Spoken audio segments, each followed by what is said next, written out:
आमचा जन्म शत्रुला नसावा त्या गौरीच्या पुत्राने हात करते आहोत हे महामानी मस्तक आम्ही ठेवायच्या समोर झुकवलं नाही आपला जन्म झालाय का ब्राह्मण तुला तरी आपली योग्यता जाणू हा नरश्रेष्ठ राज करता सूर्यसू आपल्या पवित्र आणि पूज्यतेने साष्टांग प्रणिपात करतोय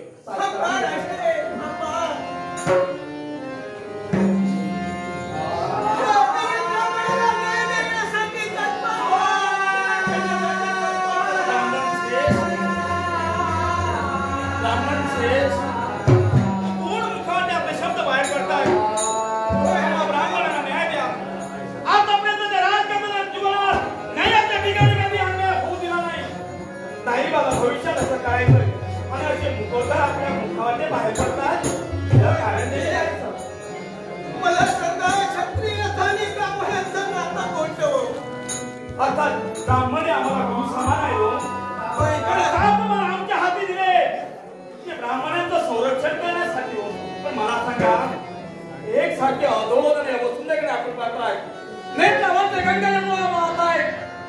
आपल्या पृष्ठभागाकडे पाहिलं असेल तर दत्ता दिसताय मारहाण झाल्याचं मला सांगा कोण असा प्रसंग तुमच्या जीवनात घडला आणि राजकारणाला तुमच्या बाबतीत काय करावं आमचं कर्तव्य कोणतं असेल तर होम हवन यज्ञ याग त्याग करावा सांगतोय मी आणि ते करत असताना पणे पातळी त्रिभुवनात त्याचं वास्तव्य तोच विचित्र असूर होय पाताळातील कुठे असूर असूर विचित्र असं ध्यानात संज्ञा त्याने आमचा या उद्ध्वस्त केला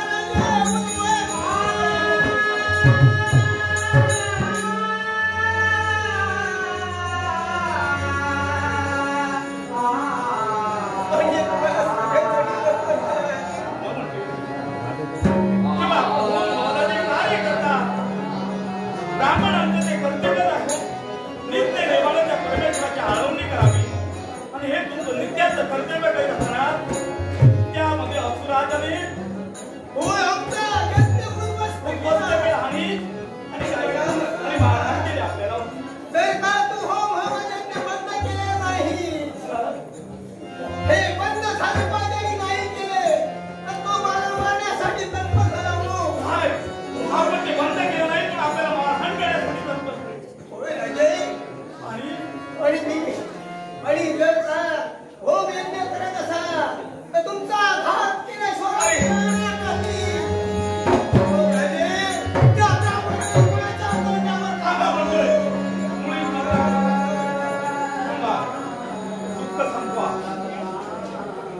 आवडल्या म्हणतोय आतापर्यंत ब्राह्मणांचं आम्ही संरक्षण केलंय त्या प्रजेचं स्वतःच्या पुत्राप्रमाणे आम्ही संगोपन केलं कुठल्याही गोष्टीची न्यूनता आम्ही माझ्या प्रजांना करून दिले एवढंच नव्हे तर तुमचं संरक्षण आमची जबाबदारी आणि आजच्या दिनी तुमच्या बाबतीत घडून येतो प्रसंग घडलाय होम हवनाचे कार्य करतात मग त्यामध्ये खंड पडलाय एवढंच नव्हे तर यापुढे करा तर तुमच्या जीवनाचा सर्वनाश करेल मुळी चिंता करू नका ब्राह्मणाचा कुलशांती केल्याशिवाय जाणार नाही असे त्यांच्या मुखातून शब्द काय बाहेर पडले आणि सारे ब्राह्मण भयभीत होऊन चारी दिशेने लपून बसले चिंता करू नका राजकारणाने तुमची जबाबदारी तुमची हो स्वतःच्या कर्तव्यात तुमचा पूर्ण ढळणं हा राजकर्ता नव्हे राजकर्ता दिसावा लागत नाही त्याने बुद्धीतून आपलं कार्य विश्वाच्या ठिकाणी पटवून दिलं पाहिजे तुमच्या बाबतीत मी पटवून देणार आहे तुमचं संरक्षण मी कराय चला तुमच्या स्वतःने नित्य नेमाने ज्याप्रकारे तुम्ही होम हवनाने कार्य करता तशाच प्रकारे तुम्ही तुमचं कार्य करा तुमच्या मागोमाग तुमच्या संरक्षणासाठी राजकर्ता स्वतः जाण्याचे आम्ही निघालो मध्ये एकट्याचा नव्हे आमच्या सर्व ब्राह्मण वंशाचं रक्षण करा चला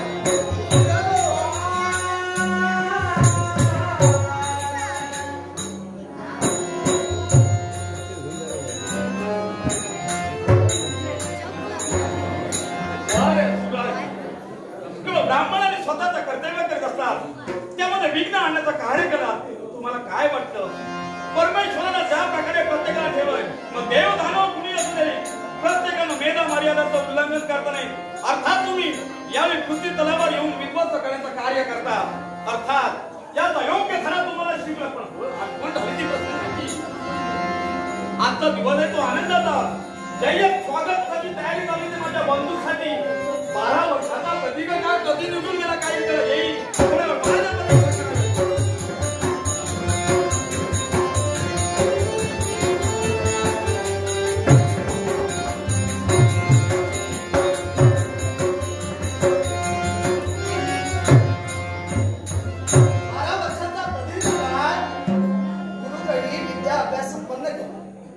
आणि आमची पावलं पडली ती कौंडिण्यपूर नगरीच्या ठिकाणी. अरे वा वा वा, चारही दिशांना जर का पाहिलं असेल, पत्रांचे सडे मोतिकांच्या रांगोळ्या, सारी नगरी कशी सजवलेली आहे कुणासाठी असेल तर आमच्या स्वागतासाठी.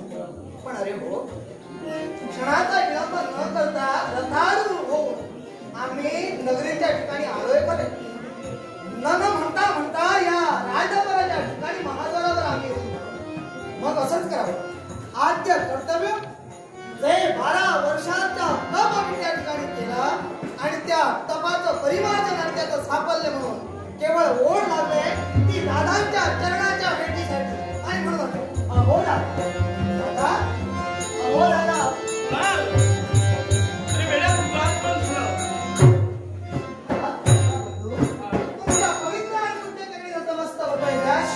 परमेश्वर सदैव सुखी ठेवला मंगलमय तऱ्हेचं आशीर्वाद. 12 वर्षांनी का होईना पण या चरणाचं दर्शन मला होतं. अरे मला सुद्धा कधी एकदा तुला पाहिजे. हा म्हणता 12 वर्षाचा प्रदीर्घ काळ निघून गेला. काहीच कडे पण जवळ तुझं आगमन झालं. खऱ्या अर्थानं तुझ्या दादाच्या मनाचं समाधान झालं. आणि एवढंच नव्हे, अहो मला पाहता क्षणी तुमच्या मनाचं समाधान झालं. माझं समाधान कुठाला केलं आहे. लहान असतेवेळी आमची मातृपितृ देवता निवर्तली गेली तर दिनापासून या जगाचा चित्रपट तुम्ही दाखवण्यासाठी तयार झालात. तर हाताच्या फोडाप्रमाणे तुम्ही आम्हाला जपलात, नाऊ मागू खाऊ घातलात. शिवाय ज्ञानाचा बोधामृतही तुम्ही आम्हाला दिला. आणि जेणेकरूनच आज आमचं जीवन हे यशाच्या कीर्तीवर, यशाच्या कीर्तीला उच्च शिखरावर केवळ दादा तुमच्यामुळं आणि मनाला ओढ लागली होती. अरे अरे 12 वर्षाच्या प्रदीर्घ काळामध्ये गुरु रे फारच काही शिकलेला दिसतोय रे. आणि अमृत तुझ्या बोल तुझ्या मुखात बाहेर पडताय. दादाने तुला ज्ञान दिलं रे, पण त्याच्या पलीकडे जाऊन खऱ्या अर्थानं ज्ञान माणसाला कधी प्राप्त होतं.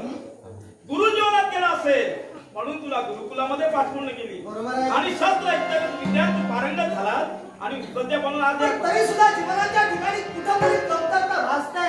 आणि ती जर कमतरता कोणती असेल तर दादा तुमच्या चरण स्पर्श आणि तुमच्या चरणाला मी स्पर्श केला, तुमचा शिवाय मंगल छत्रेचा आशीर्वाद घेतला. जीवनात असणारी प्रत्येक इडापिडा तोडून गेला. जीवनाचा उत्कर्ष झालेला भाग तुमच्या दर्शनाला मला झालेला आहे. आणि म्हणूनच एकच म्हणावंसं वाटतं, एकच म्हणावंसं वाटतं, देवतुल्य दादा माझे, देवतुल्य दादा, देवतुल्य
पोटभर वाढलास आणि एवढंच नव्हे तर अमृत तुला बोल तुझ्या मुखाते बाहेर तुमचीच शिकवण आहे. देवापेक्षा मोठाही मला करून तुला तू नाही रे मी एवढा मोठा मी नाही.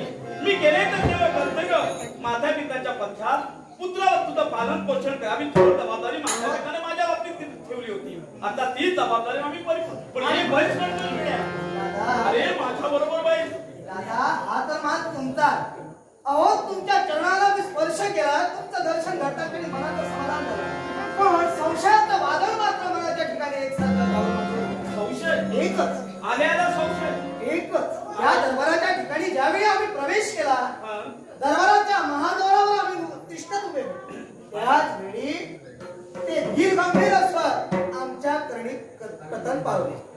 दादा मला सांगा कोणते ब्राह्मण श्रेष्ठ ज्यांनी तुमच्यापर्यंत येणं केलं आणि स्वतःच्या हातानं आपली आसव पुसत दरबाराच्या बाहेर गेले. अरे योग्य प्रश्न केला एवढेच नव्हे तू तुझ्या दादाच्या मनामध्ये कोणते विचार थैमान घालतात हे तू ओळखलंस आणि आम्ही सुद्धा मार्ग परीक्षा तुझीच करत होतो. योग्य वेळी तुझं आगमन झालंय. माझी मार्ग ब्राह्मण श्रेष्ठ आलं होते ते सहज नव्हे त्यांच्या बाबतीत उद्भवला तो भयानक प्रसंग. आता त्या प्रसंगाला सुसंग राहावं म्हणून आम्ही उत्तरच्या पावल्या राज दरबाराचा त्याग करत होतो. थोडं आम्हाला प्रसंगाची आठवण झाली आणि 12 वर्षाचा प्रदीर्घ काळ निघून गेला. तुझा आगमन वेळेत आजच्या दिवशी तुझ्या बाबतीत आम्ही थोडं जाणार आहे. अहो तुमच्या पुढे बोलण्याची मला घाई होत आहे.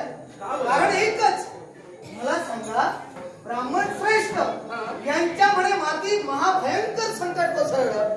भयान असा प्रसंग त्यांच्या जीवनात होता आणि त्या प्रसंगातून निवारण करण्यासाठी तुम्ही ब्राह्मणांचं कोणतं कर्म असेल तर होम हवा ते कार्य करावं आणि परमेश्वराला प्रसन्न करून घ्यावं हे त्यांचं ठरलेलं कर्तव्य. पण आजच्या दिवशी त्या कर्तव्यामध्ये कुठेतरी खंड पडतोय. असुर नावाची शक्ती खैमान घालते. आसुरी शक्ती खैमान घालते. हे त्यांचं विद्याचं कर्तव्य आहे. त्या कर्तव्यात खंडची आसुरी शक्ती वाजवते आणि म्हणून त्या आसुरी शक्तीचा बंदोबस्त करण्यासाठी नव्हे तर त्या आसुरी शक्तीचा क्षय करण्यासाठी दादा दरबाराचा त्याग करून तुम्ही आणि म्हणून मला आनंद नव्हे परमानंद झाला. स्वतःची जबाबदारी परिपूर्ण करत असताना माझ्या भाऊरायाची मला आठवण आली. शंभर राजगादीवर पुन्हा बसावं आणि आजच्या दिनी क्षणभर का होईना त्या साऱ्या प्रजाजनाला तू न्याय द्यावा. या पहा कधी कधी वाईटातून चांगलं निर्माण होतं. 12 वर्ष गुरु गई जे जे काही शिकला जे जे काही तुला गुरुदेवाने दिलं त्याची प्रतिती माझ्या प्रजाजनाला तुला द्यावी लागेल. तो कुठं ब्राह्मणाच्या संरक्षणासाठी जी असुर शक्ती आम्ही उन्मत्त झाली त्यांना नायनाट करून तुझ्या भावाला तुला म्हणतोय. दादा जरा थांबा. अहो पुन्हा एकदा तुमच्या चरणाची मी नतमस्तक झालं चरणाशी बिलगण्याचा प्रयत्न मी केला. मुळाशी कारण एकच असं कोणतं बरं एकच का दादा मला सांगावं लहान असताना आमची आई बाप निवर्तन गेले. माझ्या प्रत्येक इच्छा आकांक्षा तुम्ही पूर्ण केला बरोबर ना. योग्य आणि दर दिनापासून 12 वर्षांचा मी अहो तुमचा सहवास मला 12 वर्षापर्यंत प्राप्त झाला नाही. पण 12 वर्षाच्या अगोदर माझ्या प्रत्येक इच्छा आकांक्षा तुम्ही पूर्ण केल्या आणि गुरुकडे येऊन मी आजच इथं आलोय. दादा एकच केवळ प्रामाणिक सदिच्छा तुमच्या चरणाशी आहे. सहजच बोलता बोलता तुमच्या मुखावर शब्द बाहेर निघाले. बाळ कुणाल अरे गुरुकडे काय काय अभ्यास विद्याभ्यास संपन्न केले त्याची कसोटी या राजशास्त्रावर विराजमान होऊन साऱ्या प्रजाजनांना न्याय. दादा ज्याप्रमाणे राजशस्त्र गुरुकडे मी शिकलो त्याप्रमाणे शस्त्रास्त्र विद्याही मी गुरुकडे चरणाशी एकच विनंती जाणतो मी जी आसुरी शक्ती उन्मत्त झालेली आहे त्या आसुरी शक्तीचा नायनाट करण्यासाठी शिवाय ब्राह्मणांचा संगोपन करण्यासाठी दादा फक्त आज्ञा द्या. थांब म्हणतोय. अरे सहज बोलून मोकळा झाला की दादा जे जे मी शिकले जे काही मी अनुभवलंय त्याची कुठेतरी आज प्रचिती घेण्याची वेळ आली. मग वेळ्या यावेळी असं मी अनर्थ घडू देणार नाही. कारण माता पित्याच्या पश्चात तुझा सांभाळ करेन असं वचन मी माझ्या माता पित्यांना दिलं. तू लहान होतास वेळा तुला आठवण नाही आजच तू आलाय त्या भरलेल्या राज दरबार तू आलाय इथं बसावं. हा प्रसंग म्हणताय तेव्हा काही सोपं नाही. असुर म्हणजे कोणी थांबा नव्हे कोणता प्रसंग तुझ्या बाबतीत निर्माण महाभयंकर प्रसंग त्या असुरानं माझ्या बाबतीत माझ्या जीवनात जरी उभा करण्याचा प्रयत्न केला म्हणतोय दादा ही इच्छा सोडून अन्य तुझी इच्छा असेल तुला जे हवं ते तुझा दादा तुला देण्यासाठी तर ही इच्छा सोडून या इच्छेचा अनादर या इच्छेचा त्याग कर म्हणतोय. म्हणजे दादा सरळ स्पष्ट मत आहे तुमचं. कारण या माझ्या इच्छा माझी तुम्ही पूर्ण करू शकत नाही दादा. अधिक राजा म्हणजे कोणी सामान्य नव्हे. साऱ्या राजकारणाची जबाबदारी माझ्या खांद्यावर आहे. तुझी सुद्धा जबाबदारी माझ्या माती आहे. होय म्हणतोय. पण दादा जबाबदारी म्हटल्यानंतर ज्या प्रजाजनांची जशी जबाबदारी तुमच्यावर आहे माझीही जबाबदारी तुमच्यावर. पण मला तर असं वाटतंय काय बरं तुमच्या शिकवणीवर आणि गुरुने दिलेली मला विद्या या विद्येवर तुमचा अविश्वास आहे मुळीच नाही. दादा अहो एका बाबाच्या हिरण्यगर्भापासून आमचा जन्म झालेला आहे. छात्रवंताचा एक छात्रवंताचा रक्त ज्याप्रमाणे तुमच्या अंगात सळसळत आहे त्याचप्रमाणे अहो तुमच्या उमललेल्या पावलाच्या ढसावर पाऊल ठेवून आजपर्यंत हा कुणाल चाललेला आहे. आणि म्हणूनच पूर्णपणे जाणतोय यामध्ये शब्दामध्ये मला सकलमंड करण्याचा प्रयत्न शास्त्र केल्यावर त्या क्षत्रिय रक्तावर जर तुमचा विश्वास असेल दादा. अरे विश्वास आहे पण यावेळी अति आत्मविश्वास मी तुझ्या बाबतीत ठेवू शकत नाही. कारण आजचाच कुठं तुझं आगमन या दरबारात झालंय. कोणता प्रसंग तुझ्या बाबतीत निर्माण होईल. अरे स्वतःचं संरक्षण कशा प्रकारे करावं युद्धात येतेले नाव कशा प्रकारे त्या असून लागतील हे तुला ज्ञान नाही. म्हणून वेळ जास्त माझ्याजवळ नाही. तिथं तू बसावं हा हत्त माझ्याजवळ म्हणतो इथे जाऊ नये तू. दादा म्हणतोयस ना मग दादाच्या शब्दाच्या बाहेर जात नाही. म्हणजे मला तुम्ही जाण्याची अनुमती देणार मुळीच नाही. जर देत नसाल तर दादा अहो माझ्या रक्ताची शपथ आहे.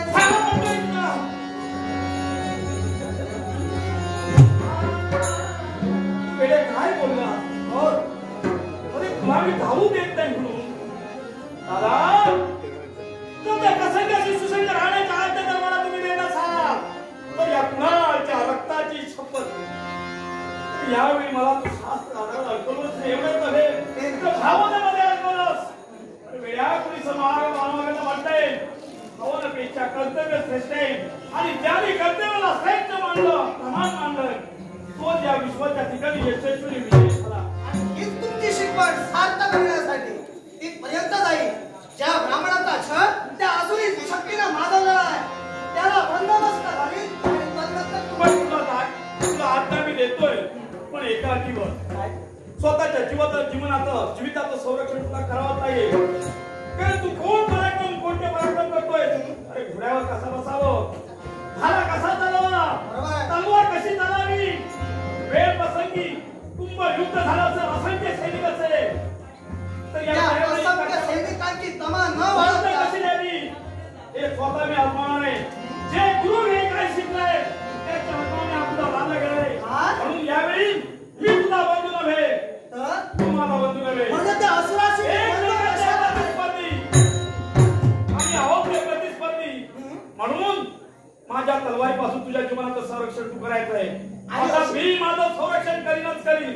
म्हणून म्हणतोय तर लहान राहत आहे. आमची जर परीक्षा घेण्यासाठी तुम्ही जर तयार असालच आणि त्या आसुरी शक्तीला आम्ही पायाबद्दल कशा प्रकारे घालतोय जे काही शिकलंय ते आता गुरु काही आम्ही शिकलोय ते इथं संबंध करण्यासाठी आणि तुमच्या समोर त्याचा प्रदर्शन करण्यासाठी.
दादा क्षणभर तुम्ही थांबा.